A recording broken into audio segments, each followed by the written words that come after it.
CMTV, Chandelier Média,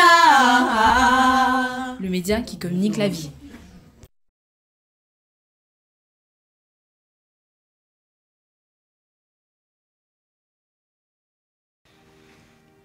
Chers frères et sœurs en Christ, chers amis, que la grâce et la paix vous soient données de la part de Dieu notre Père et du Seigneur Jésus-Christ.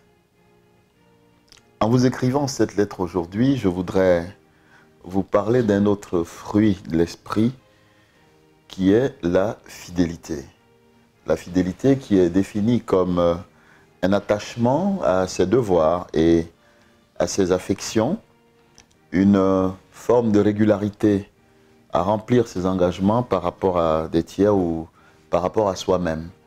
On parle d'une fidélité à ses principes, on est fidèle à son poste, on est fidèle à ses engagements.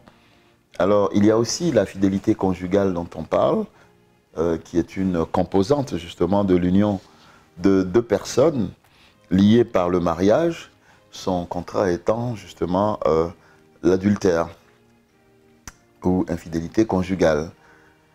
Alors, c'est aussi, la fidélité est aussi définie comme la qualité de quelqu'un qui est fidèle, dévoué, attaché à quelque chose ou à quelqu'un. Je pourrais vous citer par exemple la fidélité à un principe, ou la qualité de quelqu'un qui est constant dans ses sentiments, ses affections, ses habitudes, la fidélité d'un ami, la fidélité d'une cliente. On dit, voilà, c'est des clients fidèles de tel magasin ou des clients fidèles à une marque commerciale quelconque. Alors, la plus parfaite des fidélités est celle de Dieu, puisque c'est de cette fidélité que je voudrais vous entretenir à travers cette lettre. Elle ne peut ni faiblir, ni cesser, ni se démentir, contrairement aux serments de fidélité que nous voyons autour de nous dans ce monde. Dieu est fidèle et c'est justement parce qu'il est parfaitement fidèle que nous trouvons une raison suffisante de croire en lui. Parce que Dieu est véritablement fidèle. Il est fidèle pour nous bénir, il est fidèle pour nous faire prendre conscience de l'accomplissement de ses promesses dans nos vies. Il est le Dieu de fidélité, il est le Dieu de promesses, il est celui qui ouvre un chemin quand tout semble fermé. Vous voyez, le psalmiste loue la fidélité de Dieu et il trouve un refuge, un abri, une forteresse. Il s'y sent en sécurité. Vous voyez, dans le psaume 91, il est dit au verset 4, « Il te couvrira de ses plumes et tu trouveras un refuge sous ses ailes. Sa fidélité est un bouclier et une cuirasse. » La foi d'Abraham et de Sarah reposait également sur la fidélité de Dieu. Vous voyez, Dieu avait fait cette promesse à Abraham et à Sarah qu'ils auraient une descendance. Pourtant, ils étaient avancés en âge. Abraham ne douta point et la promesse de Dieu s'accomplit. Dieu a été fidèle à sa promesse. Il a fini par l'accomplir. Alors, notre garantie au sujet de l'accomplissement des paroles de Dieu, c'est sa fidélité. Il n'y a pas d'autre garantie. C'est parce que Dieu est simplement fidèle que nous avons la garantie, nous avons confiance. Dieu est fidèle, lui qui nous a appelés à la communion de son Fils, Jésus-Christ notre Seigneur. Et la parole de l'Éternel a été adressée en son temps à Jérémie en ces mots. « Que vois-tu, Jérémie » Et Jérémie répondit, « Je vois une branche d'amandier. » Et l'Éternel dit, « Tu as bien vu, car je veille sur ma parole pour l'exécuter. » Oui, la parole de Dieu est fidèle. Dieu est fidèle à sa parole et sa parole ne revient pas à lui sans avoir accompli sa mission. C'est un véritable gage de fidélité. Jésus-Christ est fidèle et je voudrais également vous dire que lorsque nous parlons de la fidélité de Dieu, nous incluons bien entendu la fidélité de son Fils, le Seigneur Jésus-Christ. Vous savez, dans le livre de l'Apocalypse, il est écrit que Jésus-Christ, le témoin fidèle, le premier-né des morts et le prince des rois de la terre, à celui qui aime et qui nous a délivrés de nos péchés par son sang et qui a fait de nous un royaume, des sacrificateurs pour Dieu son Père, à lui soit la gloire et la puissance au siècle des siècles. Et au-delà de Jésus-Christ qui est fidèle, comme cela a été écrit, il faudra également retenir que l'Esprit de Dieu est également fidèle. Il est fidèle à la mission que le Seigneur lui a confiée, que ce soit pour convaincre et toucher les cœurs, puisque le Saint-Esprit nous convainc de péché, mais aussi il nous assiste, il nous enseigne, il nous éclaire et il nous soutient. Il soutient tous ceux qui ont cru en Christ. Donc, je dirais que la fidélité, pour résumer toutes ces définitions, toutes ces acceptions de la fidélité, je dirais que la fidélité est le caractère justement d'un attachement ferme, un lien solide, un dévouement sans faille. Et c'est à ce dévouement sans faille que Dieu nous appelle. Un dévouement sans faille à la foi en Dieu. Le mot fidélité est dans l'Ancien Testament la traduction de l'hébreu Emouna. Emouna, donc Emouna qui vient du verbe armon, qui signifie tenir solidement. Tenir solidement, être solide, d'où être digne de confiance. Voyez? Donc, soyons fidèles à Dieu. Et lorsque nous parlons de fidélité, nous pensons justement à l'amitié, aux sentiments, qui, pour être vrai, se doit d'être fidèle, sincère, loyal et constant, même dans les circonstances défavorables. Vous savez, on dit souvent que c'est dans les moments difficiles qu'on voit ses vrais amis. L'ami qui aime de tout temps est le véritable ami, que ce soit dans la disette comme dans l'abondance, dans les difficultés, dans l'épreuve, comme dans la joie. L'ami fidèle est toujours présent.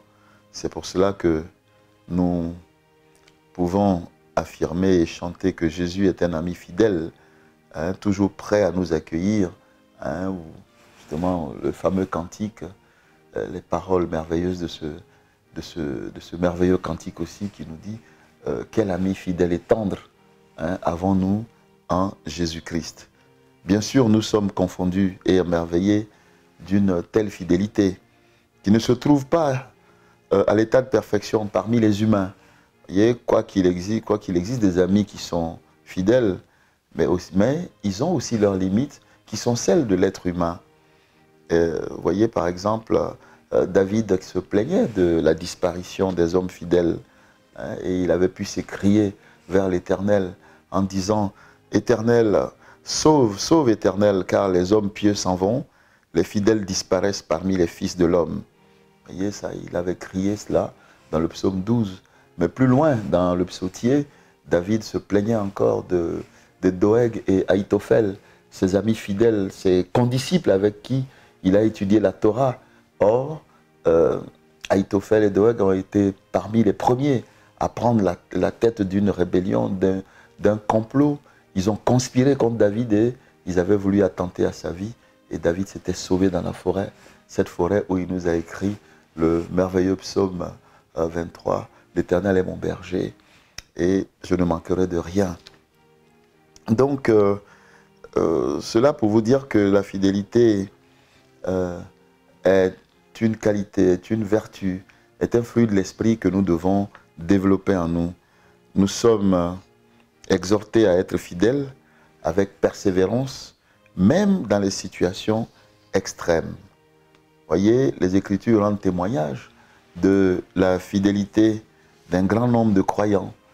Je citerai au passage, je vous enverrai vers l'histoire de Noé dans la construction de l'arche. Il exécuta tout ce que Dieu lui avait ordonné. Il a été fidèle en cela. Il a accompli toutes les tâches fidèlement que Dieu lui avait indiquées. Abraham appelé l'ami de Dieu. C'est un grand honneur extraordinaire d'être appelé l'ami de Dieu. Et Abraham a été également fidèle. Et Dieu lui avait promis qu'il serait le père d'une multitude, ce qui a été fait. Moïse également, dans la construction du tabernacle, s'est montré fidèle dans la transmission des paroles de Dieu. Il y a eu David, cité de nombreuses fois pour sa fidélité et son attachement à Dieu. Dieu est allé même jusqu'à dire que David était l'homme selon son cœur. Quelle merveilleuse reconnaissance que d'être adoubé par Dieu lui-même.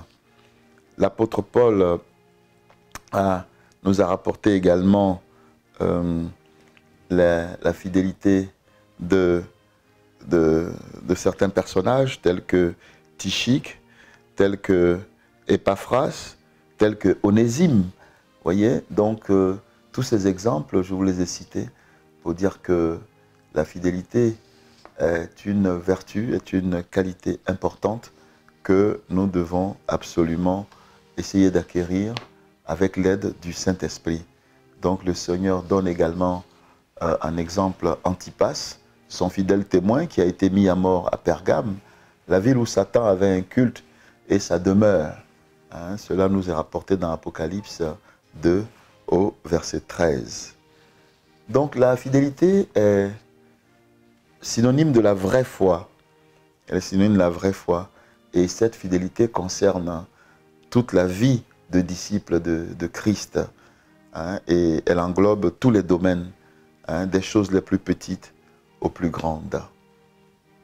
Dans sa fidélité au Seigneur, voyez, Lydie, la nouvelle convertie, insista auprès des apôtres, par exemple, pour mettre sa maison à leur disposition, tel que cela nous est rapporté dans le livre des Actes des Apôtres, au chapitre 16 et au verset 15. Et une disciple de Jésus aussi, Dorcas, confectionnait des vêtements pour les personnes nécessiteuses. Et les prédicateurs et autres ministres de Christ doivent donc être fidèles à leur ministère, comme ces personnes qui ont côtoyé Jésus ont été fidèles, puisque nous poursuivons donc la mission qu'il nous a confiée. Il a dit, allez par toute la terre, prêcher la bonne nouvelle, baptiser au nom du Père, du Christ et du Saint-Esprit. Si nous sommes appelés donc à évangéliser, à répandre l'évangile, nous devons le faire dans la fidélité à la parole de Dieu. C'est aussi à cela que nous sommes appelés. C'est la feuille de route qui nous a été tracée et nous devons rester fidèles à cette feuille de route.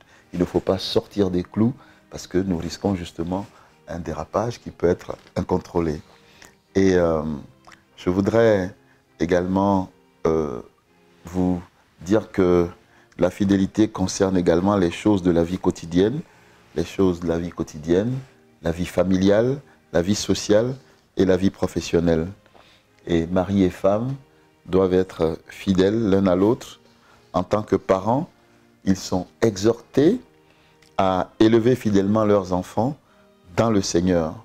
Les enfants sont appelés à une obéissance fidèle et respectueuse. Vous voyez, et de la même façon, les maîtres doivent être fidèles dans leurs engagements envers leurs employés, envers leurs serviteurs. Vous voyez, nous sommes donc tous exhortés à être fidèles dans nos relations avec les personnes qui nous entourent, soit par nos paroles, mais aussi par nos actes. Il y a aussi, et j'insisterai là-dessus pour finir cette lettre, la fidélité envers les assemblées, envers l'Église, envers les frères et sœurs en Christ. Il y a la communion fraternelle. Vous voyez, il nous est dit, il nous est demandé de ne pas nous laisser transporter à tout vent et doctrine, à toute doctrine. Vous voyez, il faut rester fidèle à sa communauté. Bien entendu, Dieu entend de nous sa fidélité envers lui dans la prière, la méditation de sa parole, l'obéissance à ses enseignements, la foi envers lui et en Christ, le témoignage au milieu du monde par notre bonne conduite et par nos paroles. Car nous devons être au milieu du monde la parole fidèle, la parole de Dieu démontrée par notre comportement, la fidélité, fruit de l'esprit. C'est à cela que le Christ nous appelle. Que Dieu vous bénisse. CMTV, Chandelier Média. Le média qui communique la vie.